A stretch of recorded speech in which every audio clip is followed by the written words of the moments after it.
Hello and welcome back to Archi Diaries. I hope you're all doing well. Hopefully you're all coping through deadlines and projects and so on. I'm going to be sharing what I've been up to this past week, and I think it's safe to say this has been my most successful week to date, which is crazy because I had such a hectic week and I thought I'd barely get any work done, and so there's not a lot to show, but everything that I am going to be showing you was taken really well by my tutors, and I think the projects finally got that spark back, and so it doesn't feel like I'm kind of just like doing similar stuff on repeat week after week.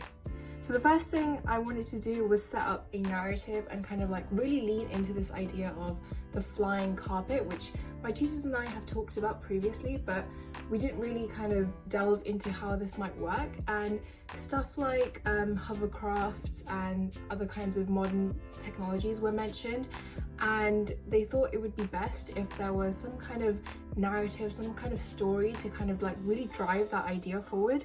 And so I was looking into the myth of King Solomon's carpet, and there's actually a lot of good visual descriptions of what the carpet is like to kind of like give some cues as to what this carpet might look like in real life.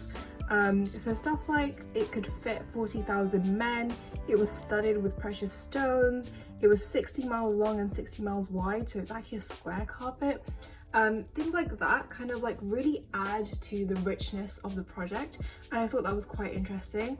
And then what makes a flying carpet fly is a mixture of things. First of all, they actually move along ley lines, which are magnetic lines all across the world, and there's also kind of like a belief that ley lines connect all kinds of monuments along the world. So you kind of have the pyramids are connected to some other kind of monument.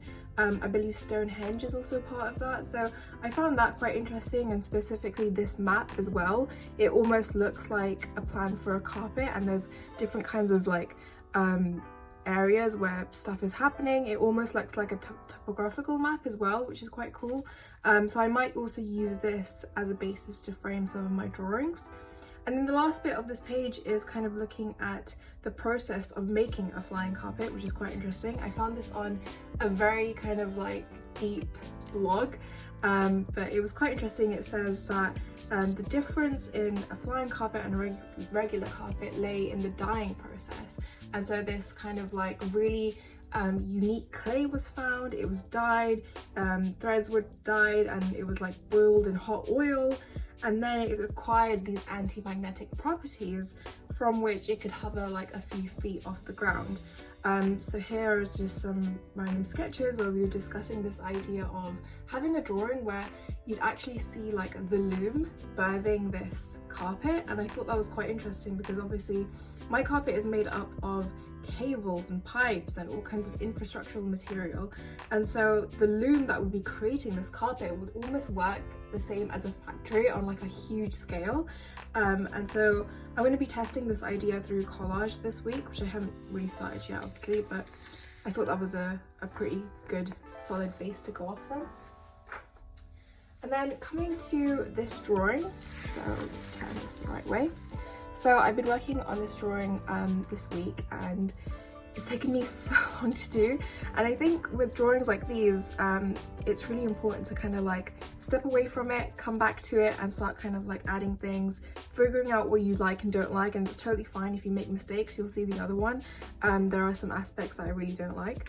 But I've been looking at a lot of old school kind of drawings, as you might tell by like a similar-ish style, specifically drawings by Perry Culper, Neil Spiller, and so on. And parts of this I've taken as like I've traced as like the grid. Parts of this is from my collages that I've done, so I've traced around certain elements and then tried to kind of like build this master plan of this district, which is the district of power. And I also used references from the Burberry Landscapes, which I think I might show you later on. But Burberry Landscapes did this really cool exhibition where they kind of painted these landscapes onto they kind of painted the Burberry motif onto various landscapes, or like they planted flowers and so on, but accompanying that was this poem, and I thought the poem fit so well with what my project is all about. I started kind of like introducing some of the text from that poem too. So this is kind of like a mixed media drawing. I've used tracing paper, I've used pen, pencil, and all kinds of different line weights and things. But yeah, I think this drawing was really successful because it's a lot more richer than the collages that I had previously, and you can kind of start to tell that I've begun to think about certain things. And then what I've done in the next drawing is I kind of zoomed in into this section because I wanted to figure out how these I guess the air pumps now, how they work in order to make the flying carpet fly. So in this drawing, I'm kind of looking at that edge border. I really don't like this part of the drawing, and it's also kind of like not to scale as like the last one, so it's kind of like a little bit off and a little bit different, but that's totally fine.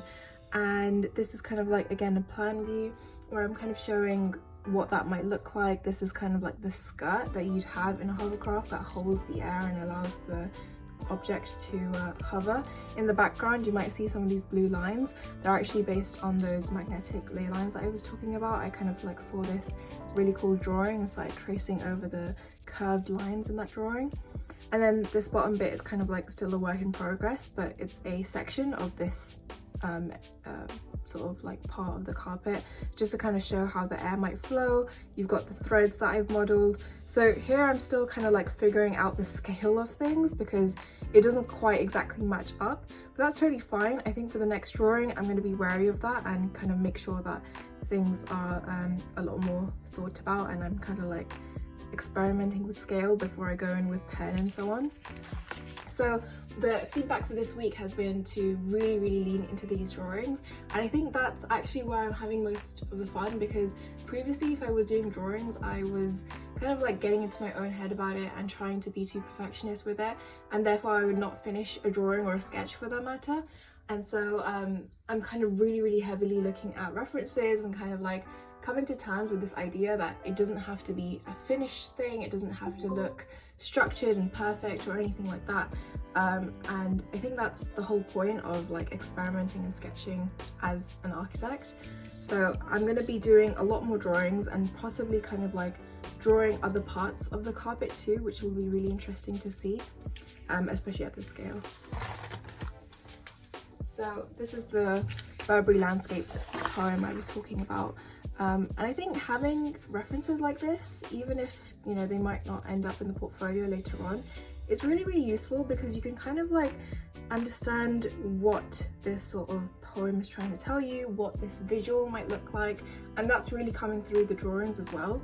So Burberry did this sort of like project where they started painting their motifs, or like planting the motifs around various landscapes, and then they had these like amazing aerial shots, and we were trying to kind of understand how I could visualize the project going forward. And so these next few collages are basically just initial tests of what the final drawings could look like, and this is just from like a very initial carpet collage that I did. But the point is to kind of understand the scale, understand you know, what kind of landscapes I want this to be in. I quite like this one. It's semi-successful because I was still kind of like experimenting with Photoshop techniques to understand how I could make it look 3D without kind of like just popping it on there. So I used stuff like displacement, bumps and so on, and kind of like other Photoshop magic. But here you can kind of like start to see this texture coming through from that kind of like ground, and you've also got objects or like vans or whatever this is to kind of give it a scale as well. I know the perspective's slightly off, but again, these are just kind of like very initial tests, but I think they kind of speak to this idea of what the project could be envisioned as. This is another one that I did. This was like the first one that I did, which is literally just manually warped in Photoshop, and so you can kind of really tell. But again, it's just about experimenting at this stage, and I think taking this forward, the feedback I got was to maybe start modeling it in SketchUp or Rhino, modeling kind of like a rectangular plane, using something like cloth wax or drape or whatever to then map that rectangular plane onto a surface, and then mapping my collage as like an image or a material on top of that, and then seeing how that might kind of change the perspective, add some more detail, play a bit better with the shadows and so on. So yeah, I think it's been a really hectic but fun week, and I'm really proud of like the progress that I've made as well, and hopefully going forward it's kind of like gonna keep this momentum and keep this level of detail in the work as well. So that's all for this week, and I hope you enjoyed the video. Please do subscribe if you haven't already, and I'll see you guys next week.